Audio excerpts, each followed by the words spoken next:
Hello, welcome back to our YouTube channel today. I'm thrilled to take you on an action drama series from 2022 called The Terminal List.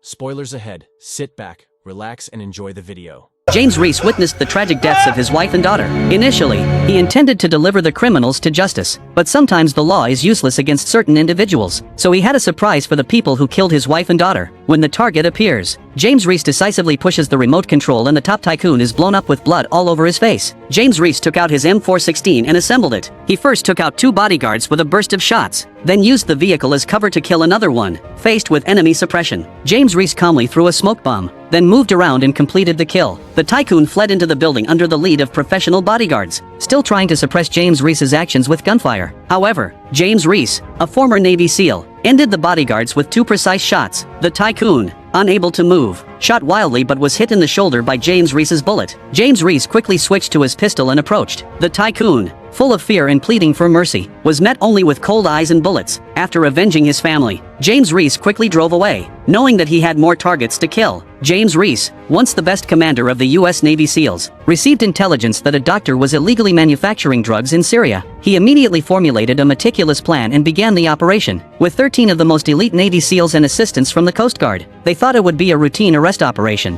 However, as soon as they infiltrated the location, they found a large number of landmines set up. As they prepared to evacuate, they encountered an ambush by enemy forces, and their only way out was blocked by strong firepower. In the end, one Coast Guard member collapsed mentally and triggered a landmine,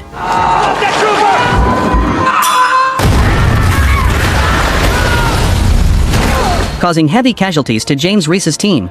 A team member named Aaron Santiago de Leon led him to a successful evacuation. Such a major incident naturally led to an investigation. However, when the prosecutor released the recording, it contained words he had never said. While his memory indicated that the Coast Guard triggered the landmine, the recording showed that it was his own Navy SEALs. This made the usually confident James Reese start to doubt his sanity. However, the examining doctor believed it was a stress disorder and advised him to go home and rest. James Reese and Aaron Santiago de Leon raised their glasses in farewell, thinking they could return home to live peacefully with their wives and daughters. However, James unexpectedly received a call informing him of Aaron Santiago de Leon's suicide. NCIS agent Josh Holder, in charge of the investigation, told him that Aaron Santiago de Leon had used a 9mm pistol to blow off the back of his own head during a standoff. However, James, who was familiar with his teammate, immediately exclaimed that it was impossible. He had been drinking with him just yesterday, and Aaron Santiago de Leon preferred the 1911 .45 pistol, not the despised 9mm, to end his own life. With doubts in his mind, James Reese sought out his good friend Ben Edwards, and together they analyzed the many suspicious aspects of the operation. The first was their operational plan, which seemed to have been anticipated by the enemy. The second was the modification of the operational recording,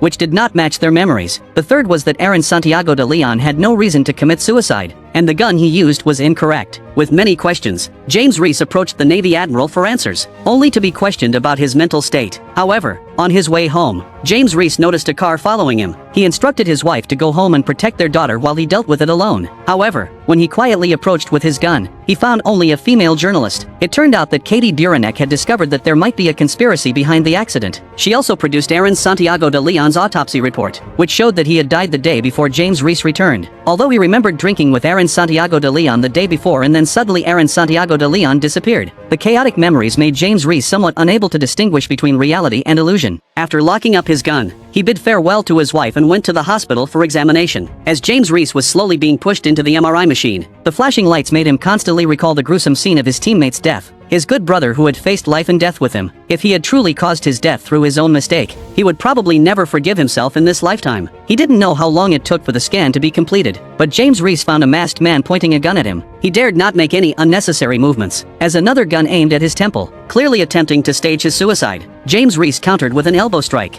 then swiftly disarmed and incapacitated one assailant. However, a momentary dizziness allowed the other attacker to slash James Reese with a knife. After dodging several more attacks, he successfully pinned the enemy against the wall, but the other assailant regained consciousness and pressed James Reese's head towards the knife. In a critical moment, unable to break free from the grip, James Reese bit the enemy's arm and then covered their eyes to prevent them from grabbing the gun. Once he retrieved a weapon, he immediately fired several shots, rendering the enemy immobile, and pursued them with disciplined firearm habits, maintaining proper shooting posture as he advanced. Yet, as James Reese inspected the weapon, he realized it was the same one he had locked away in his safe. A sense of foreboding washed over him. prompting him to call his family, only to receive no answer. He immediately dialed emergency services and hurried home. Upon arrival, he witnessed a scene that shattered his heart.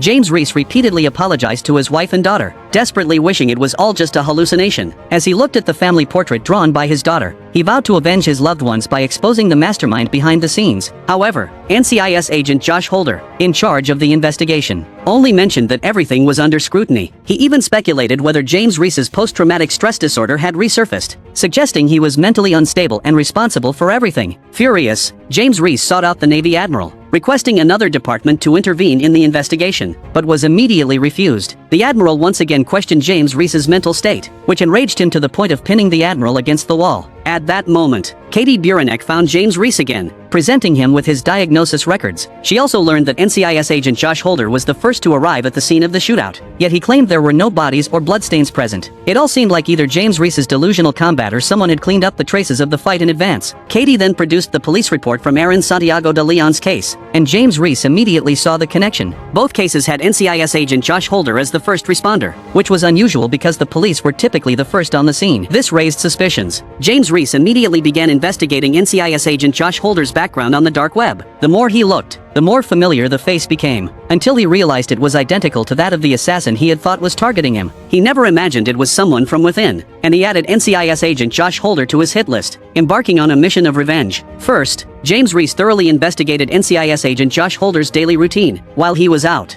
James Reese quietly infiltrated NCIS agent Josh Holder's home, took photos of the desktop details with his phone, used specialized equipment to copy computer data, and then carefully restored everything to its original state before leaving, as if he had never been there. Ben Edwards, who received the information, quickly discovered that 2 days before James Reese's family was killed, NCIS agent Josh Holder had accessed his fingerprint information from the Navy database, and his fingerprint was the password to open the weapons safe. This meant that even if NCIS agent Josh Holder did not physically commit the murders, he was still culpable for the deaths of James Reese's wife and daughter. Under the cover of a dark night, James Reese, now a vengeful figure, once again infiltrated NCIS agent Josh Holder's home. He first disarmed him by taking away his gun, then woke him up by putting the gun in his mouth. He used zip ties to bind his hands to prevent resistance. Eventually, NCIS agent Josh Holder revealed a name, Saul Agnon, stating that he had only taken money from him and followed his orders, without knowing any other details. However, at this moment, James Reese experienced a moment of dizziness. NCIS agent Josh Holder, seizing the opportunity, suddenly launched a counterattack, but James Reese ended it. He then disguised the scene to make it look like a suicide and left smoothly. Everyone involved in the operation would pay a bloody price. Through the name Saul Agnon,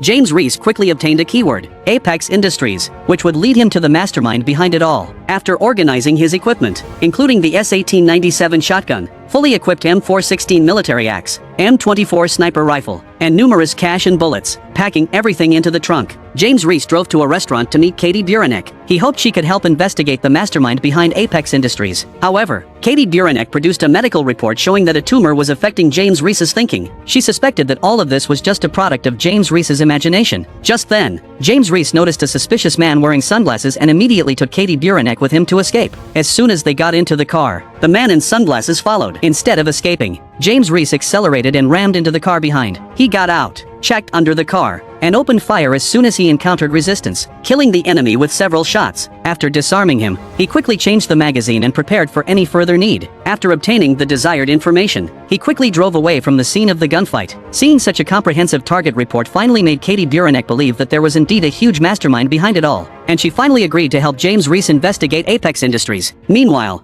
Ben Edwards appeared at Saul Agnon's gathering, and the two prepared a lot of surprises for this wealthy tycoon. Such a character naturally requires the protection of a professional bodyguard. However, just as Saul Agnon was preparing to wash up and go to bed, music suddenly played in the empty mansion. He got up to investigate, but a tall figure appeared behind him. Before he could react, a plastic bag was placed over his head, and his hands and feet were quickly tied up. Unable to breathe, Saul Agnon eventually passed out. When he woke up, he saw James Reese standing in front of him. He quickly gave up the name Steve Horn, and all of this was related to a project called RD-4895. Saul Agnon tried to deny responsibility and begged for forgiveness, claiming he was only doing it for the money. However, James Reese knew he was hiding something. He once again received information that the middleman Saul Agnon had hired to kill James Reese's wife and daughter was Senator Joe Pryor. Senator Joe Pryor was responsible for contacting the hitman and solving any problems for people. Given Saul Agnon's cooperative attitude, James Reese chose a death for him that was not painful. The truth of all this began to emerge. Investigating Steve Horn would reveal information about the RD-4895 project, and finding Senator Joe Pryor would lead to the killer of James Reese's wife and daughter. Without any hesitation,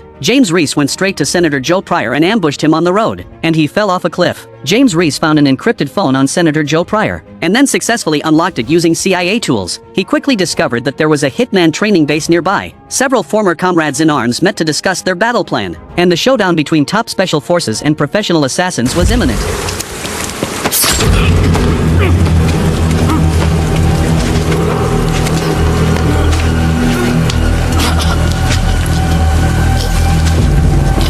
James Reese quietly sneaked into the assassin base with his comrades. Each person was responsible for slowly advancing while shooting arrows. Remaining silent throughout the process, they lured out several enemies through radio interference, and the teammates ambushed on the hilltop shot and killed one person. Then, the infiltrators opened fire, and several enemies were killed on the spot. Maintaining their shooting positions, they killed another person, and the fleeing enemies were shot by Ben Edwards outside. Several people inside were also killed by James Reese, while the teammates on the hilltop provided fire support. Ben Edwards emptied his magazine and switched to his pistol to continue shooting. With the cover of his teammates, he reloaded, and several assassins held civilians hostage. One person aimed at a target, confirmed with eye contact, and then opened fire to kill the enemy. Facing the fleeing enemies who were calling for backup, they quickly pursued, maintaining their fire while keeping an eye on the target. At this point, James Reese and the assassin were only separated by a wall. He then saw bloody handprints on the wall, quietly moved to the window, shot the assassin in the shoulder, and then hung him on a hook. The assassin initially spoke arrogantly and used foul language, but the anger over the murder of his wife and daughter made James Reese somewhat irrational. He directly took out a military axe, tore open his bulletproof vest, and resolved him with one blow. When a person is forced to have nothing, he either dies or goes crazy. James Reese wanted to avenge his wife and daughter in the most painful way. As for repentance, he could talk to God about it. Each comrade in arms has their own family and friends. To avoid implicating them, James Reese decided to face the upcoming enemies alone, with only Liz Riley, a single and willing comrade,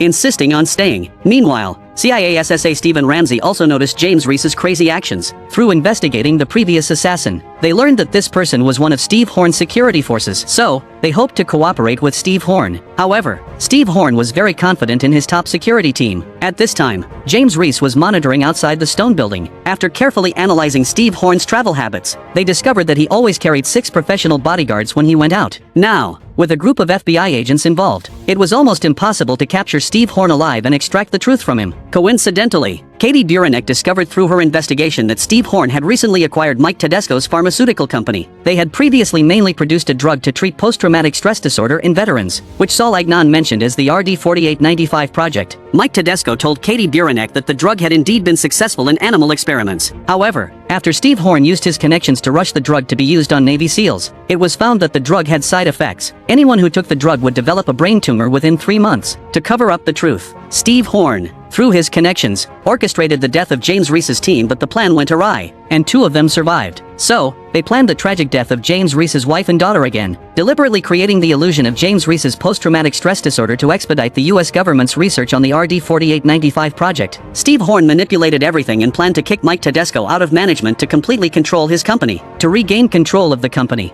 Mike Tedesco promised Katie Buranek to expose Steve Horn's actions, secretly copied project-related materials, and arranged to meet with Katie Buranek. James Reese, who was observing Steve Horn, noticed that the 6 bodyguards who never separated had split into 2 groups today. Sensing something suspicious, he immediately followed one of the groups. Meanwhile, Mike Tedesco and Katie Buranek met in the subway. The data USB contained all the shareholder information for the RD-4895 project. However, just after handing over the USB, Katie Buranek noticed a suspicious person approaching quietly. The 2 quickly ran towards an emergency exit. Unfortunately, Mike Tedesco was shot in the head, and the assassin continued to close in step by step. However, Katie Buranek, who was hiding around the corner, managed to kill the assassin, her first time taking a life, leaving her shaken. However, they couldn't stay there for long. As they emerged, a man walked towards them. As he approached, he reached for a gun in his waistband. At the critical moment, the two quickly retreated and found a safe alley. Katie Buranek revealed all the truths she had uncovered. Just 2 months ago, Steve Horn had put up $100 million to establish a bunch of shell companies. James Reese immediately realized that the shares of these companies might be the rewards for those enemies. Katie Buranek wanted to expose the matter to get the police involved. But James Reese didn't care about the law at this point. Those who had harmed his wife and daughter were not worthy of eating prison food. He took Katie Buranek's USB and warned her that Steve Horn would find and kill her, advising her to leave the city quickly. James Reese immediately sent the information to Ben Edwards for investigation. The next day, Ben Edwards called back. The names of the people who had been punished by James Reese before were all in the company, and the names that appeared later might involve a bigger mastermind behind the scenes.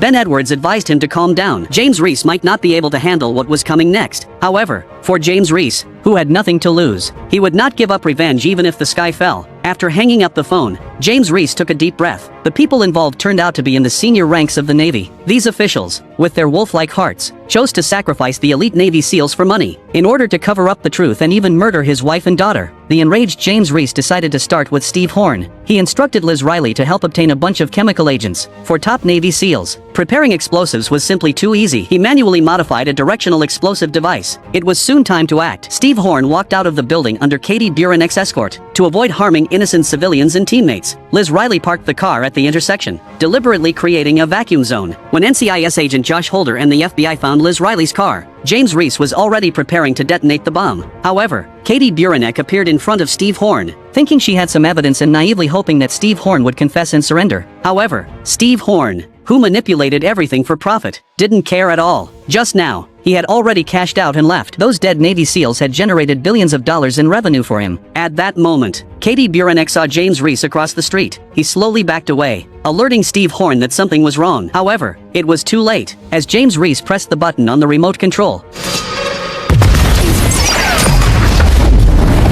The civilians scattered and fled. Although Steve Horn survived by luck, his face was covered in blood. James Reese immediately shot and killed one bodyguard. Then, using a car as cover, he killed another person. Facing the enemy's suppression fire, he calmly threw a smoke bomb, then flanked and successfully killed another. The head of the bodyguard team wanted to retreat with Steve Horn, but James Reese sent him to his death with 2 bullets. Steve Horn, in panic, could only shoot randomly. James Reese accurately shot the gun out of his hand. Like the Grim Reaper, Steve Horn, full of fear, begged for forgiveness, but all that awaited him were cold eyes and bullets. James Reese saw Katie Buranek lying on the ground. In order not to involve her, he could only pretend not to know her and hurriedly leave. Similarly, in order not to involve his teammate Liz Riley, he chose to drive and attract all the attention of the police cars. However, at a corner, the police lying in ambush threw a spike strip, blowing out James Reese's tires. Forced to stop, James Reese quickly packed up his gear. FBI's NCIS agent Josh Holder shot at the car wildly. Approaching, they found that James Reese had already left, leaving only a pool of blood on the ground and some dropped drugs. James Reese ran wild in the wilderness. The blood dripping from his right hand showed that his situation was somewhat bad. After the owner left, James Reese broke into a hunter's cabin. First, he tuned the radio to the police frequency, then found some disinfectant to clean the wound and used electrode pads to stop the bleeding. When he was packing his backpack, he realized that he had forgotten the medicine. By now, his hand was starting to lose control, which could seriously affect his next move. James Reese, with no other options, could only search for usable supplies, a few signal flares and 2 boxes of radio batteries. He then confirmed his escape route on the map. Meanwhile, the FBI, with a large number of police dogs, began searching the mountains. The good news was that it started raining heavily, which undoubtedly bought James Reese some time to escape. Crouching at the foot of the mountain to avoid the rain, James Reese took out a drawing of his daughter. A happy time for the family of 3, all ruined by those people. Now,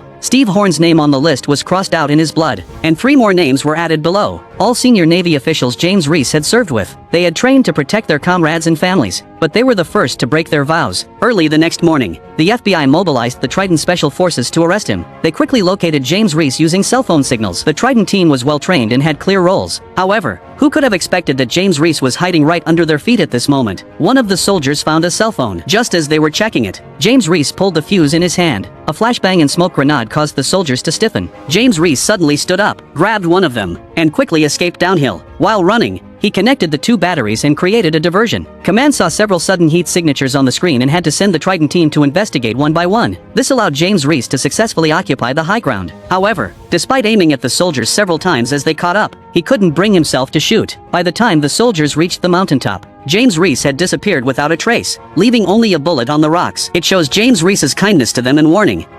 At this moment, James Reese was climbing without any equipment. However, the tumor in his skull caused his arm to tremble continuously, and he fell. Fortunately, the backpack cushioned the fall, and he was not seriously injured. James Reese camped on the spot, ignited a signal flare to heat the blade red, and used the intense heat to cauterize the wound, causing his skin to curl up and stop bleeding. The intense pain even made this tough guy faint. In his unconsciousness, he dreamed of his sweet home, chatting sweet nothings with his wife. However, as they talked, the object in his hand turned into a military radio. SSA Stephen Ramsey wanted to persuade James Reese to lay down his weapons and not to kill innocents indiscriminately. However, James Reese knew very well who was innocent or not. He told SSA Stephen Ramsey that he would stop after killing everyone on the list. The next day, the Triton team resumed their search, this time deploying drones. James Reese noticed and shot down the drones, but his location was already exposed. He reached a soft spot in the mountain soil and buried all the bombs from his backpack. Just as he was about to detonate them, he was surrounded by the soldiers who had caught up with him. James Reese's hand holding the fuse trembled uncontrollably. If they continued to approach, it would trigger a landslide and they would all perish together. Seeing that they had no intention of backing down, James Reese detonated the bombs without hesitation. The soft soil turned into a torrent that pushed him down the hill. Fortunately, he wasn't seriously injured. However, when he saw the buried soldier, he couldn't bear it and stopped his escape. Not only did he dig him out with all his strength, but he also performed CPR to revive him. The soldiers who caught up and saw their comrade realized that James Reese was not a bad person. They abandoned the pursuit and announced that James Reese had died in a landslide. Liz Riley, who heard the news report, was somewhat devastated. The man who had once saved her on the battlefield might never come back. However, just when she was in despair,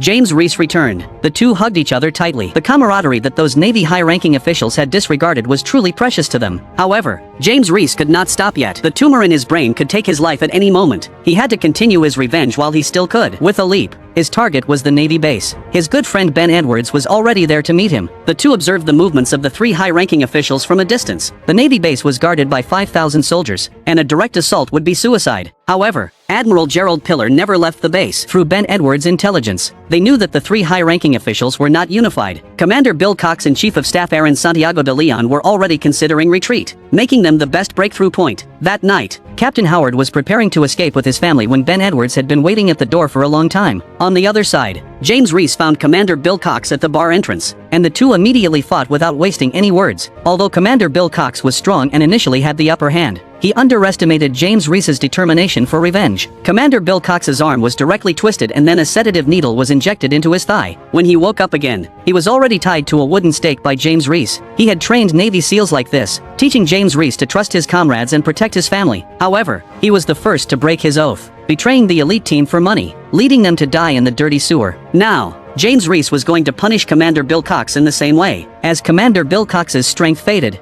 he was finally drowned alive at the edge of the shore. On the other side, Ben Edwards had also brought Captain Howard's family over. Facing James Reese, who seemed like the Grim Reaper, Captain Howard tried to deflect blame while pleading for his family's safety. However, James Reese pointed out that all the Navy SEALs he had killed also had families, and now Captain Howard regretted his actions. James Reese promised to spare Captain Howard's family if he helped him with one thing. That night, Captain Howard visited Admiral Gerald Piller. He was nervous, constantly checking his watch, and seemed unnatural. Admiral Gerald Piller asked him what was wrong, and Captain Howard handed him a phone from his pocket, from which James Reese's voice could be heard. At first, Admiral Gerald Piller didn't care, insulting James Reese and mocking him for thinking he could do anything alone against the 5,000 soldiers at the naval base. However, James Reese didn't respond. Instead, he calmly asked if a high-explosive bomb containing 2,000 steel balls could tear him apart. At this moment, Captain Howard tremblingly opened his shirt.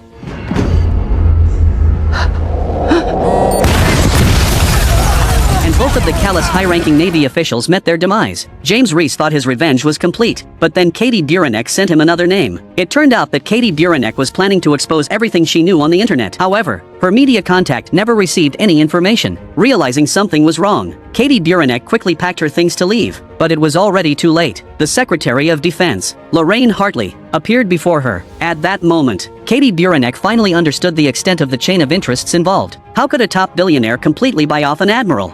And how could the Secretary of Defense, in order to continue the $700 billion RD-4895 project, allow Katie Buranek to ruin her plans, knowing she couldn't escape? Katie Buranek sent James Reese the name of the Secretary of Defense. Seeing the name, James Reese's eyes turned cold. Although this ultimate target was unexpected, he was not afraid. The Secretary of Defense took Katie Buranek to her safe house on a remote island. Guarded by a dozen professional special forces, she chose this location to deal with James Reese without any official records. However, he ultimately underestimated one person's determination for revenge. James Reese and Ben Edwards had devised a meticulous plan. James Reese would quietly dive to approach the safe house, while Ben Edwards would set up a sniper rifle on the lighthouse for support. When James Reese reached the designated location, Ben Edwards would detonate the yacht with a single shot. Taking advantage of the distraction caused by the explosion, James Reese would quickly advance, eliminating any obstacles. Ben Edwards would provide sniper cover, and also destroy the lighting to create natural cover for James Reese. However, the Secretary of Defense's bodyguards were not idle. They suppressed James Reese from 2 fire points, almost hitting him. Ben Edwards took another shot, providing cover fire for James Reese to move while he reloaded his sniper rifle. James Reese fired back with his handgun while moving, and when he ran out of bullets, he quickly switched to another magazine and continued advancing. However, Ben Edwards noticed that an FBI boat was approaching, and the agents, including SSA Stephen Ramsey, had joined the security detail. James Reese needed to speed up his actions. He used a grenade to kill the enemies behind the car, then approached and shot one man, maintaining his firing position and taking down another. As he entered the building, he quickly shifted his aim, then changed his stance again. After moving upstairs, he switched between left and right hands, entering a hallway that was easy to defend but hard to attack. He used a smoke grenade followed by a thermal imaging scope, and then threw a flashbang grenade. However, at the next corner, the last bodyguard was clearly terrified, raising his hands and opening a security door. Despite James Reese's caution, he decided to end the man's life. Katie Buranek stood in front of James Reese, saying she would expose the Secretary of Defense. However, the Secretary of Defense knew that either she would die at James Reese's hands today, or she would spend the rest of her life in prison. Without waiting for James Reese to make a decision, she resolutely picked up a pistol and ended her own life. At this moment, all the names on James Reese's ultimate list were cleared. Even when caught up by SSA Stephen Ramsey, he calmly removed his equipment. At this moment, life or death made no difference to him. I'm already dead. Afterwards, Katie Buranek exposed all the information she had investigated, revealing the ugliness of RD 4895. However, she found out that there was still one shell company that had not been uncovered. After hesitating for a moment, Katie Buranek finally sent the last name to James Reese. The scene shifted to Ben Edwards vacationing at sea. As he descended into the cabin, James Reese suddenly appeared from behind him, and the last name was none other than his good friend Ben Edwards. It turned out that Ben Edwards, who was responsible for the intelligence, had known all along about the switch involving James Reese's team. Instead of letting them suffer and die in a hospital bed, he preferred these tough men to die on the battlefield. This was how James Reese's team was misled by false intelligence and all perished in the tragic events in Syria. Ben Edwards hadn't spent any of the money he received and had not been involved in anything since. But when he learned that James Reese's wife and daughter had died tragically because of him, Ben Edwards couldn't sit still anymore. He followed James Reese into life and death, just to redeem his own sins. James Reese raised his gun at Ben Edwards, the traitor who had betrayed him. All the enemies received their just punishment, and the family photo with all the names written on it was blown away by the wind. So, do you think James Reese will pull the trigger and kill Ben Edwards? Did you like our movie recap? Please subscribe and comment to help us do more videos. See you next time.